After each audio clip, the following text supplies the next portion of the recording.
caso, como anunciábamos también en redes, vamos a recibir a Miriam Gleijer. Miriam tiene 85 años de vida y 65 de actriz profesional, pero antes, desde siempre, estuvo rodeada por una familia estrechamente conectada con el arte en múltiples variantes. Fue desde niña estimulada a desplegar su imaginación y a desarrollar la creatividad. Estudió arquitectura porque, bueno, le inculcaron lo que a muchos, primero el estudio, pero la pasión por lo artístico pudo más. De hecho, en facultad integraba el coro.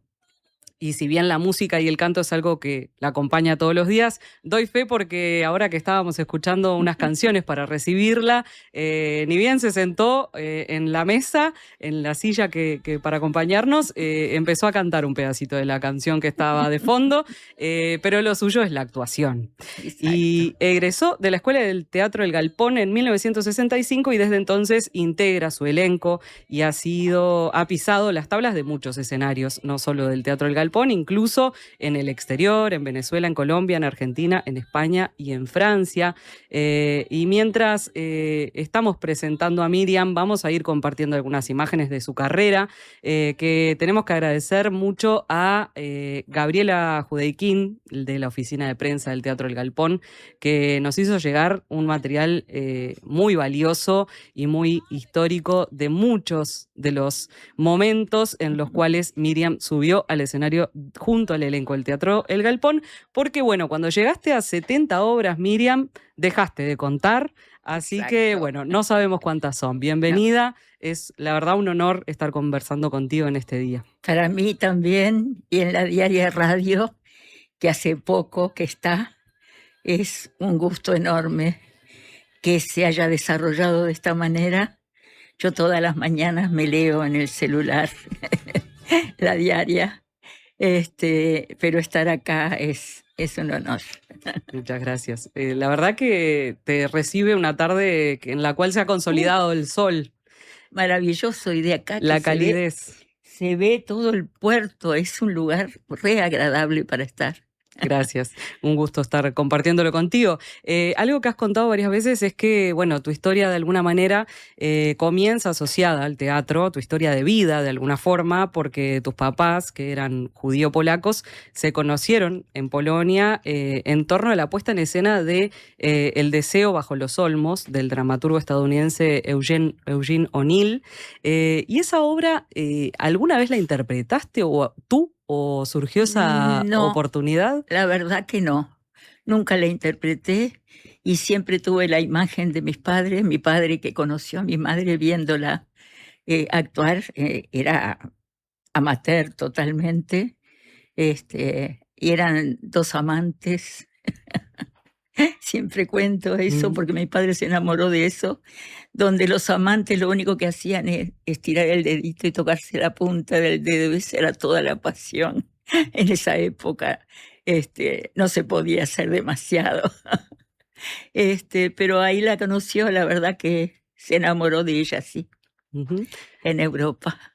Y no fue solamente el teatro, sino también la literatura, porque hay también otra anécdota relacionada a la lectura. A la lectura, sí. Mi mamá, ellos vivían en un pueblo que se llamaba Skole. Cuando fallece por tifus el padre y la madre en la Primera Guerra Mundial, hace mucho, mis tíos con mi madre, eran 3, se fueron a Olesko, que es el pueblo de mi padre. Y allí mi madre, en la casa de la abuela, de noche no había luz, ponían lámparas y todos se iban a acostar y ella se subía a un banquito al lado de la lámpara con el libro para poder leer. Y mi papá pasaba y la veía así. Y era maravilloso.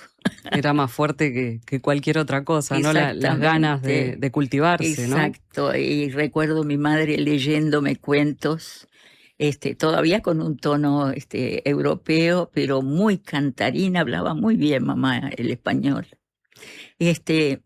Me leía maravillosamente esos cuentos. Yo creo que ahí me entró el gusto por los poemas, para decir poemas en la escuela, para hacer teatro. Fue Bien. hermoso. Sí, yo pensaba que de alguna manera la cultura fue el medio para ese amor, por eso decía Exacto. más allá del teatro, también la literatura, porque, bueno, él la veía leer, además de que la había visto actuar. Y tú, como nos contaste ahora, tenés muchas historias relacionadas a tu historia familiar, muchos relatos relacionados a tu historia familiar. ¿Tus padres se encargaban de transmitírtelos, de contarles a ti, a Adela, a tu hermana, cómo había sido todo esto, o eran capaz inquietud de ustedes que en algún momento les preguntaron un poco su historia? Preguntando más que nada. Íbamos preguntando, ellos iban contando su historia. Mi padre trabajaba mucho, pensó que acá venía a, a un país ya en una época impresionante económica y había sido la caída del 29, el Wall Street, y tuvo que trabajar mucho. Pero cuando venía, tomaba mate, porque él, en la época con las calderas, él se sentaba a tomar mate después de trabajar de nochecita y ahí charlábamos mucho. Qué bueno. Y nos acompañaba al teatro. Mi mamá llevaba a mi hermana a ver donde recitaban poesía varias actrices. Él la llevaba siempre, a mí me llevaba al cine Gran Palas, que es donde ahora está el Teatro El Galpón. Algo muy significativo. Mi padre me llevaba al cine Savoy, cerca de casa, o al cine Novelty. Siempre estábamos a través de esas cosas. Y mi hermana, que es 7 años menor, desde jovencita también hizo teatro en preparatorios, recitaba muy bien. Y a todos nos gustaban cantar. A mi mamá, que tenía una voz hermosa, a mi papá, y mi hermana y yo éramos de cantar. Sí. Miriam, y en ese sentido me surge la inquietud de saber cómo era la relación con la lengua materna de ellos, que era el polaco, ¿no? Saber si en algún momento hablaban así en su casa, si No, les enseñaron algunas el palabras. polaco no, porque hubo en su niñez mucho antisemitismo en Polonia. Incluso en la escuela los ponían al fondo del todo, separados del resto. Entonces mi padre como que nunca quiso volver a Polonia porque no tenía buenos recuerdos de eso. Incluso porque eran 5 hermanos y luego que se vinieron no se pudo contactar más con ellos, no sabe nada de ellos. Y pensamos que pueden haber estado en un campo de concentración en esa época. Entonces polaco no hablaban el yiddish. Pero siempre vivimos en zonas donde vivían gente italiana o gente uruguaya, entonces no hablaban con nosotros español. Entonces yo entiendo parte, pero no lo hablo, el yiddish. Tal vez pienso para ellos también estaba asociado a muchos recuerdos dolorosos, ¿no? A vivencias dolorosas. Exactamente. Bien. Exactamente. Bueno, avanzando entonces, como decías, en la escuela ya fue la primera vez que sobre un escenario tuviste la oportunidad de tener como ese contacto con algo escénico, ¿no? Con algo artístico, porque te tocó interpretar parte de Platero y yo. Exacto. Que hasta el día de hoy conservás en la memoria, ¿verdad? Exactamente, el dueño de Platero hacía. Platero es pequeño, peludo, suave, tan blando por fuera que se diría todo de algodón, que no lleva huesos. Solo los espejos de azabache de sus ojos son duros cual 2 escarabajos de cristal negro. No sigo porque... Ya vemos que está muy asociado a una memoria emotiva ahí también. Muy, totalmente, totalmente. Fue una época hermosa la de la escuela.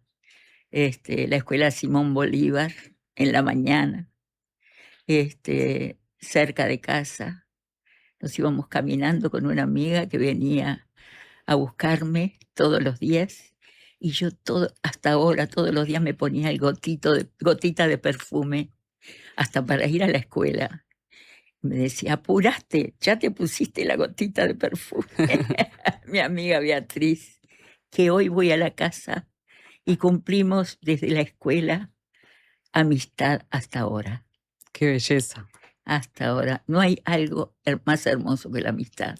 Tú has cultivado mucho y sos de cultivar mucho ese tipo, Exacto, ese vínculo, ¿no? exacto. Ahora por mucha actividad estoy encontrándome poco, pero ahora que voy a terminar las funciones y voy a tener un pequeño periodo libre, voy a cultivar las amistades, que son lo más hermoso que hay. Ujú. Miriam, bueno, avanzando un poquito en tu historia, bueno, entraste a la Escuela del Teatro del Galpón y en un momento en el que el teatro independiente estaba totalmente emergente y tenía una vitalidad impresionante, o sea, fue Impresionante. fundacional para muchas generaciones, ¿no? Y se estaban abriendo salas Exacto, en ese momento. exacto. Yo estaba en el Liceo Suárez y allí habían compañeros del Galpón, estaba Hugo Ulibe y estaba Rosa Mandelbaum, que era del Teatro Universitario y del Club de Teatro, estaba Otermin, y allí empecé a hacer teatro. Y yo ya veía a mi hermana que estaba en la escuela del Galpón y después en el elenco, y a mi cuñado Tenuta, y iba a ver los espectáculos. Me invitaron a trabajar y mi madre dijo, no, primero estudiar. Ujú. Pero ya cuando fui más grande, decidí entrar a la Escuela del Galpón. Y allí hice toda mi formación con maravillosos maestros, como Jorge Curi, Rosita Bafico, César Campodónico, Juber Salcedo, pero Blas Braidó, Sara Laroca, maravillosa gente. Me voy a olvidar de gente Ujú. porque son tantos. Y allí hice también mi experiencia como gente de teatro, a nivel institucional. Iba a la Federación de Teatros Independientes porque nos integraban a las comisiones de trabajo. Es decir, a ser una mujer de teatro en todos los sentidos. Exactamente, tú siempre decís que es un modo de vida, es una elección de vida, Exactamente, eso, ¿no? La vida del teatro. exactamente. Yo lo tomé como una opción de vida. Es decir, una opción para conocimiento del ser humano, para contacto con la gente, con el público, de alguna manera transmitir conceptos de vida y para que la gente piense, sienta y trate de transformar el mundo como mejor le gusta.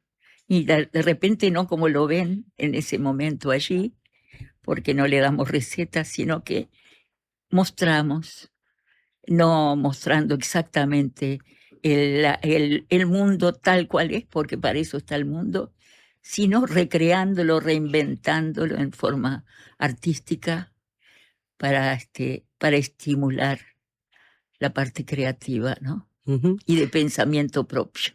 Exactamente. Y bueno, a raíz de este rol, digamos, que tiene el teatro, bueno, como suele suceder en momentos no tan luminosos de la historia, Exacto. la cultura es perseguida y en el caso del Teatro del Galpón hay una historia muy dramática, digamos, triste, dolorosa, asociada a cómo fue perseguida la institución y sus integrantes, y en tu caso te tocó estar en reclusión, en prisión. Exactamente. Yo siempre digo que nosotros con el Teatro El Galpón vivimos la historia económica, social y política del país, porque tiene 76 años de vida el Galpón. Entonces, nos tocó todos los avatares que pasó este país. Nosotros éramos un teatro contestatario para lo que pasaba en ese momento en la vida social y política del país. Yo intervine en espectáculos emblemáticos como era Libertad, Libertad, y cuando llevaron a los compañeros del consejo directivo, me llevaron a mí también, este, para averiguar quién había decidido hacer esa obra que hablaba sobre la libertad, y eso en ese momento era terrible, hablar sobre la libertad. Y bueno, y después por hacer mm, solidaridad con un compañero que era de sindicalista. Estaba Monte, no tenía comida. En ese momento ser sindicalista era mal visto y eran perseguidos. Le dábamos de comer y a raíz de la búsqueda de ese compañero nos llevaron a mi ex compañero y a mí. Yo estuve por asistencia a la asociación y por pensamiento, por supuesto, estuve 1 año y medio y mi compañero estuvo casi 5. Quiero apuntar que para construir esta entrevista estuve consultando el material que está en el libro de Azul Cordo, que se llama Dicen las raíces, en el cual tú compartís tu experiencia asociada justamente a esta etapa de tu vida. Y bueno, y ahí conocí que ese compañero sindicalista era el hermano de Luisa Cuesta. Exactamente. Exactamente. A quien ayudaban ustedes. Exactamente. O sea que la historia se va uniendo, ¿viste? Son vasos comunicantes. Esta maravillosa Luisa Cuestas, y él era una maravillosa persona, era de una serenidad en esos momentos tan terribles. Caminaba lento, hablaba lento, pausado. Era una persona muy entrañable, así como Luisa. Yo la invité a que, si quería, nos trajera algunas comunicaciones, algunas pertenencias que tienen que ver con la forma en que podía comunicarse con su familia en el momento en el que estuvo en reclusión, porque bueno, había algunas vías para lograrlo, ¿no? Porque en ese tiempo tú tenías a tu hijo que estaba con tus papás, ¿no? Exactamente, estaban con mis padres, estábamos presos. Primero me llevaron a mí, luego a mi marido a los poquitos días, y mi hijo quedó con mis padres. Yo quedé, mi marido a los 3 meses ya lo pasaron a juez, entonces pudo tener comunicación familiar. Lo pasaron a juez, pero le dieron de 6 a 18, simplemente por haber pertenecido a un partido político, se consideraba que era subversivo. Le dieron de 6 a 18 y al principio pensó, ¿qué serán? Le dijo un amigo, ¿meses? No, años, de los cuales cumplió 5 años. A mí me dieron por asistencia a la asociación 24 meses, de los cuales cumplí 1 año y medio. Pero los primeros 7 meses que no pasé a juzgado, estuve incomunicada. O sea que no veía a mi familia, a mi hijo, a nadie. Nos comunicábamos por los paquetes de ropa que iban y venían. Y en medio de los paquetes, yo como podía, porque me habían sacado los lentes, no veía nada, iba haciendo cosas para mantener, cómo a través de cultura se puede mantener una comunicación aún sin verse. En ese periodo justo cumpleaños mi hijo, entonces yo sabía que le gustaba la Pantera Rosa, entonces le hice todos los muñecos de la Pantera Rosa en chiquito, para que lo pusieran en la torta. Y eso se lo mandé, eso lo hicieron. Y esta es la torta. Qué precioso. Donde le pusieron, por lo menos que tenga esa comunicación. Y le mandaba estas caretas, que está toda deshecha, que a él le encantaban las caretas. Le mandaba muchas cosas más, este pañuelito todo bordado. Y le mandaba, que eso era lo más importante, cuentos. Tenía una compañera que era arquitecto, Selva Braceli. Yo la había conocido de la facultad también. Y ella hacía unos cuentos y unos dibujos hermosos. Me prestaba sus dibujos, yo los dibujaba porque a mí me gustaba dibujar. Y le mandaba cuentos ilustrados de parte de papá y mamá, cuentos ilustrados con historias que tenían que ver con nuestra vida y con la solidaridad. Eran hermosos cuentos, muy bien dibujados por ella. Lo son aún. Lo son aún, lo son aún. Tomaba cuentos, por ejemplo, El hombre y la tortuga, que había sido un cuento hermoso, ella lo recreaba y hacía unos dibujos maravillosos La de verdad que solidaridad preciosos. de una tortuga que un leñador la había salvado. Cuando el leñador se enferma, la tortuga lo lleva en su caparazón hasta la ciudad para curarlo. El tema de la solidaridad siempre estaba en esos cuentos que por suerte no se daban cuenta cuando lo marcábamos. Eran las formas de decir sin decir, de alguna manera, directamente. Exactamente. Esa fue durante 7 meses la comunicación, mucha cosa más, pero no se puede mostrar todo. Con cartas, además, podíamos escribir hasta 40 renglones nada más y no decir prácticamente nada. Claro, tú me decías que eso era algo que se sufría, ¿no? El hecho de escribir, pero sin poder escribir realmente. Sin poder escribir realmente, porque se censuraba y tachaban lo que no. Y bueno, yo durante un tiempo largo después no pude escribir porque me había frustrado con eso. Bueno, lo pasamos, yo salí, mi marido siguió preso, teníamos que irlos a visitar. Mi hijo lo sufrió porque iba o a uno o a otro. Y bueno, cuando sale mi marido, después de 5 años, mi sobrina se vino desde Argentina y nos fuimos a la Rambla a sacar fotos. Mi sobrina sacaba fotos. Recordemos que tu sobrina es Andrea Tenuta, que es la hija de Adela Gleijer y de Tenuta, que tuvieron que exiliarse en Argentina, ¿no? Sí. Y bueno, a eso iba a ir porque cuando tú saliste también de prisión, hiciste ese mismo ritual, ¿no? Irte a la playa. Sí. ¿Y te acordás qué fue lo que cantaste o qué fue lo que trataste de verbalizar de alguna forma para expresar esta sensación de libertad finalmente? Sí, me acuerdo el mismo día que llegué a casa, porque a mí además cuando me dieron libertad condicional, al año 3 meses me retuvieron por medida de seguridad, ya dependiendo del alto comando. Y tuve suerte, estuve 3 meses más, nada más, completé año y medio, suerte.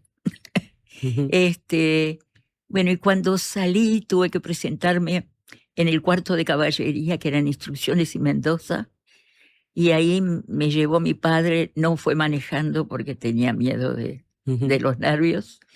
Y cuando salimos, vamos a tomar un taxi, me dice mi padre, y yo vi un 149 en la esquina. Papá, vamos al 149. Me fui corriendo y mi papá atrás, Miriam, estás loca. Nos vinimos en el 149 a esta casa y después de tarde les dije, ¿me dejan solita ir a la Rambla? Me fui a la Rambla, me descalcé, era pleno invierno. Me fui a la arena y me puse a cantar. Entre las cosas que cantaba a grito pelado, porque no había nadie, y era una canción que la letra la hizo Adela Gleijer, mi hermana, y la música Diane Lenoir, que era como un pájaro libre. ¿Te la acordás ahora? Poquito. Como un pájaro libre, de libre vuelo, como un pájaro libre, así te quiero. 9 meses te tuve creciendo dentro y hoy sigues creciendo y descubriendo, aprendiendo a ser un hombre. No hay nada de la vida que no te asombre, como un pájaro libre, de libre vuelo. Ahora mi hermana no está, ya falleció hace poco, a sus 92 años. Y su pájaro libre sigue. Gracias por compartir esa canción. Sí. El otro día, en el Teatro El Galpón, en el encuentro por la identidad con las las abuelas de Mayo. Diane Denoir la cantó. Fue una emoción muy grande. Me muy imagino. grande.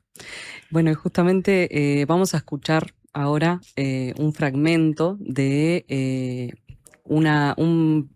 del último trabajo que estás haciendo con el Teatro El Galpón, porque Los Gigantes de la Montaña está en cartel. Sí. Quedan las últimas funciones de esta primera temporada, porque bueno, sabemos que va a volver. Señores, les diré lo mismo que les dije hace un tiempo a los peregrinos. Cuando se pisa un escenario, por ejemplo, a mí me ocurre pensar cuántas vidas hay detrás de ese escenario que se levanta, cuánta esperanza. Aquí sucede lo que acostumbra suceder en los sueños. Tengan paciencia y no pierdan el ánimo. Ya comprenderán. Es importante saber de cuáles eran las fuentes que alimentaban la energía, la pasión en aquel tiempo. Es como si estuviéramos en las orillas de la vida. Mientras tanto, si quieren entrar en la casa, creo que si entraran se sentirían mejor de inmediato. Procuraremos alojarlos lo mejor posible por esta noche. La casa es grande. Hay que escuchar los fantasmas. No hay necesidad de ir a buscarlos lejos. Basta con hacerlos salir de nosotros mismos. Hay que escuchar el rumor. Basta que algo esté verdaderamente vivo en nosotros para que cobre vida por sí solo. Como los niños que toman en serio sus juegos. Hay que escuchar el rumor de las fuentes. Para comprender que lo esencial siempre fue la magia. Bien, esa voz que alterna con la tuya es de alguien que es muy especial para ti, que fue una maestra y que también te ayudó a recuperar el amor por la vida, has dicho tú. Algo que no es nada menor en una persona que siempre ha destacado que tiene una pulsión de vida muy grande y que a las claras está a la vista, ¿no? Exacto. Contanos de quién se trata. La maestra Nelly Goitiño. Tuvimos una relación muy hermosa en épocas oscuras. Trabajamos juntas en el Teatro La Máscara porque todavía estaba cerrado el teatro. Allí hicimos Las Sirvientas de Genet, de Jean Genet. Y allí ella me enseñó tanto. Me enseñó las profundidades, ¿no?, de las miradas, la memoria presente, la memoria futura y las distintas miradas, la profundidad en conocer los temas y llevar los temas que importan a la relación con el público de forma sensible. Allí además ella estaba viviendo una etapa difícil, su hermano estaba preso y falleció después de 10 años de estar preso en la cárcel. Yo estaba con mi marido que recién había salido, hizo las luces del espectáculo. Y tuvimos esa relación profunda, entrañable, de emociones, de vidas duras, de tristezas y amistad profunda que sana, abraza al otro ser humano. Ella, después de un tiempo, además de actuar con ella en La Celestina, en el Teatro El Galpón, ya cuando teníamos la sala, hicimos El Sueño y la Vigilia de Juan Carlos Genet, el argentino. Hermosa obra, yo le he contado ya muchas veces, donde era estábamos en una casa de salud para artistas, un actor shakespeariano y una actriz, una vedette actriz, que creía en su locura de la edad, que era hermana de Shakespeare y recitaba cosas de Shakespeare, y cantaba y bailaba cosas picantes. y enamoraba a ese hombre que no quería hacer más teatro. Y ella tenía tal pulsión de vida, y ella,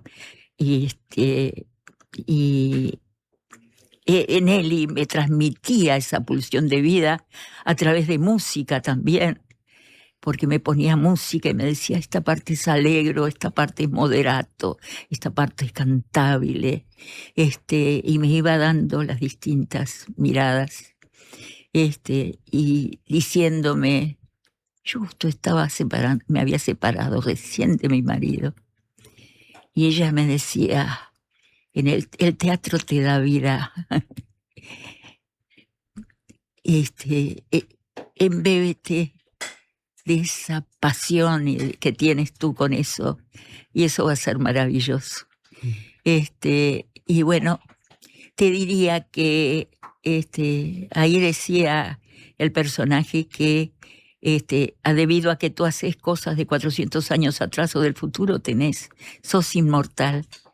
Ella le transmite a él la inmortalidad, diciéndole que vuelva a ser Rey Lear. Cuando él lo acepta, le transmite la inmortalidad. Y ella muere feliz. Y haber hecho ese diálogo, que no quiero transmitir cómo es para que la gente vaya a verlo, en un comienzo, en una entrada que es por un lado diferente del de siempre, se grabó ese diálogo de cosas que había hecho Nelly Goitiño, que falleció hace unos años. Dialogamos, ella y yo, y fue como reencontrarla, fue muy emocionante para mí. Sin duda. Bueno, esta obra tiene que ver también con la historia de los que justo se conmemora, digamos, el 50 aniversario de lo que fue la clausura del Teatro El Galpón. Es una obra que está dirigida por los más jóvenes del elenco en este momento, que en el programa, lo voy a leer, escriben algo muy lindo que dice: hay que escuchar el rumor de los que se mezclaron entre los hombres en tiempos de rebeldía, de los que se cambiaban de país como de zapatos a través de las guerras de clases y se desesperaban, donde solo había injusticia y nadie se alzaba contra ella. 50 años atrás, tiempos sombríos cerraban las puertas del Teatro El Galpón. Hoy llegó el tiempo de los hombres futuros y pensamos en la memoria de nuestras fuentes con indulgencia. Abrimos sus valijas, sus libros y sus baúles para que su esencia se mezcle entre nosotros. Hoy están aquí. Volvemos a pisar el escenario entre muñecos y fantasmas, enalteciendo la vida y la esperanza que hay en la memoria de estas tablas. Compañeras y compañeros, hemos llegado a destino, cumplimos la promesa, el teatro sigue de pie y ardiendo. Aquí seguiremos regalando poesía, nacida de nuestros corazones, porque aún creemos que la belleza es el arma más fuerte contra el odio. A ellos este homenaje de Camila Durán y de Vladimir Bonduc, a quien vamos a escuchar porque tiene unas palabras para ti. Miriam, querida, ¿cómo estás? Bueno, feliz Día del Abuelo, que hoy es el Día del Abuelo. Y vos sos re como una abuelita, para mí y para todos en el Galpón. Bueno, ¿qué decir de Miriam? Ella es una mujer increíble, con una pulsión de vida admirable, que creo que eso es lo que más me gusta de ella, que contra viento y marea, ella siempre va con una sonrisa, como con esta fuerza de pulsión de vida, de amor que la caracteriza. Y así se la ve en el escenario, fuerte, dispuesta, entregada, como todos deberíamos estar así ante la vida. Así que nada, para mí ella es una persona súper importante, admirable, y que todos somos muy afortunados de tenerla. Y bueno, nada. ¡Te amo, Miriam! Bueno, tú siempre decís que en las generaciones jóvenes encontrás renovar esa, bueno, no seguir buscando en el mismo bolsillo donde tenés las herramientas, sino buscar nuevas, ¿no? Renovarlas. Exactamente, sí. Esos vasos comunicantes generacionales son hermosos, porque las cosas no empiezan y terminan en cada generación.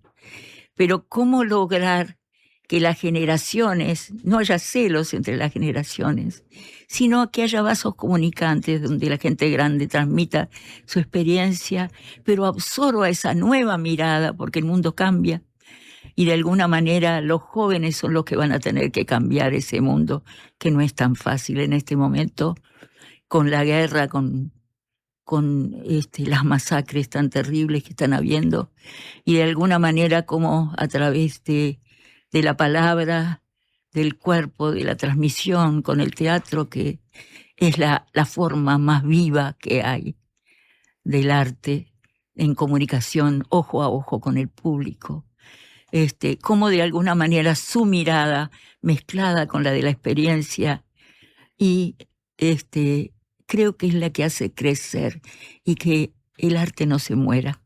Retomando este tema de que tú también has sido maestra, en realidad, está bueno contar que tuviste la oportunidad incluso de conectarte con la experiencia de ser docente o de guiar talleres que tenían que ver con adultos mayores también, y hablar de la importancia justamente de mantener la actividad, ¿no?, para estas personas y generar esta vía de expresión, ¿no?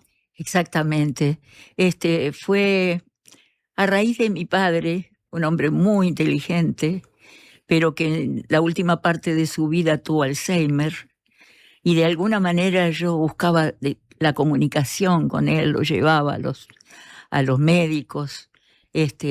Los últimos tiempos sentía que a través de la música alguna comunicación podía tener, que algo recordaba de las canciones que él me enseñaba cuando era chica. Yo lo llevaba a una neuróloga que tenía una clínica ambulatoria neurogeriátrica. Y allí habían clases de literatura, clases de entrenamiento mental, de historia, de movimiento, y me planteó el hacer un curso sobre teatro con ellos. Y bueno, yo armé un proyecto que se llamaba Estímulo de Salud por Técnicas Teatrales. Y ahí trabajábamos, tenía un grupo de 12 adultos mayores, gente de 70 para arriba. Y allí trabajábamos con los sentidos, trabajábamos con los movimientos, con objetos, trabajábamos con invención de cuentos. Cuentos a través del oído, a través de la vista, a través del tacto, canciones, la memoria a través de canciones y movimiento, de alguna manera, las letras de las canciones, y hacíamos a fin de año fiestas en las que invitábamos a los hijos, y no podían creer a esos padres que aparentemente estaban quietos en su lugar, las cosas que estaban haciendo, se disfrazaban, cantaban sus viejas canciones españolas, tango. Me acuerdo una veterana con un tía de Elena Zaffaroni, venía a mi casa, a la Coca Rocco. Se había puesto una pollerita corta negra, una blusa y una golilla lunares. Maravilloso, maravilloso. Luego de eso vinieron a mi casa. Yo, en el Día de los Abuelos, a mis abuelos no los conocí porque mis padres vinieron acá y los abuelos quedaron en Europa. Y además la mayoría ya había muerto porque eran épocas que la gente por la guerra moría de tifus, moría mucho más joven que ahora. Ahora somos longevos. Y bueno, venían a casa y de alguna manera la falta de los abuelos los tuve con esas mujeres maravillosas, que 2 por 3 venía también, cuando festejábamos los cumpleaños, la mamá de Elena Zaffaroni. A los cumpleaños venía ella también. Esto habla de la importancia del estímulo. Siempre se habla mucho en la infancia o en la primera infancia, pero en realidad es toda la vida esto, toda ¿verdad? La vida. Cuando uno tiene apetencias de vida y proyectos. Yo sí tengo proyectos, estoy feliz. Mi cuerpo tiene los años que tengo, pero mi cabeza tiene 30. Hermoso. Porque son los proyectos. Y la gente grande tiene que tener proyectos sin grandes ambiciones tampoco, ¿no? Pequeños. Pero esas cosas que quedaron pendientes en la vida que no se pudieron hacer, desde artesanías, leer, ir a la UNI3, ¿verdad? Escuchar música, ir a ver espectáculos, las amistades. Yo sé que hasta da la mis amigas, gente amiga que fallece, y es un tema, Por eso yo me relaciono mucho con gente joven y tengo una relación hermosa con ellos. Se nota. Entonces, de alguna manera, uno no pierde esa apetencia de vida, que eso hay que mantenerlo, porque uno lo mantiene joven. En este mundo donde tenemos una vida tan larga, tenemos que hacer que sea digna y que entre las generaciones nos respetemos mutuamente y nos aportemos lo que tenemos. Precioso mensaje. Y bueno, volviendo a que hoy es el Día del Abuelo y tú sos abuela, queremos compartir también un regalito, una sorpresa que tenemos para ti. Hola Isabue, ¿cómo estás? Feliz Día de la Abuela. Nada, Cecilia me escribió para darte esta sorpresita, para dedicarte unas palabras. Y aquí, mandándotelas con mucho cariño. Bueno, puedo estar horas hablando sobre vos. Por un lado, obviamente, lo que sos como actriz, lo que representás para este país. Tenés un enorme talento, una trayectoria y una devoción por el teatro que es súper admirable. Pero mucho más admirable es lo que sos como persona.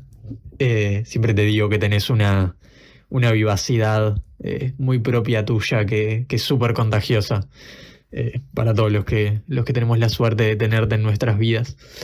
Y bueno, y como abuela sos una abuela súper cariñosa, afectuosa, muy demostrativa de ese afecto, que además siempre está dispuesta a ayudar para cualquier cosa que necesite. Así que nada, decirte que sos una abuela maravillosa y que espero que estas palabras te hagan sentir lo mucho que significas para mí. Así que bueno, un beso enorme, Abue. Te amo mucho. Bueno, nos vamos a despedir con este mensaje de Tiago. Qué maravilla. Que no podía faltar en un día como hoy. No. Y también... El filósofo de la familia. Qué lindo, qué linda carrera que eligió. Sí. Bueno, Miriam, ha sido realmente un gusto conversar contigo y poder seguir profundizando en lo que ha sido tu historia de vida. Te agradezco un montón la confianza también de haber traído este material y de poder compartirlo con la audiencia. Así que bueno, nada, más que agradecida. Bueno, la verdad que fue un gusto. A la diaria, a los compañeros de la diaria, a los de la diaria radio y a los del diario, mi gran admiración, mi gran respeto y gracias realmente por el trabajo que hace. Muchas gracias. Me alimenta todos los días. Gracias. Gracias. Bueno, nos despedimos.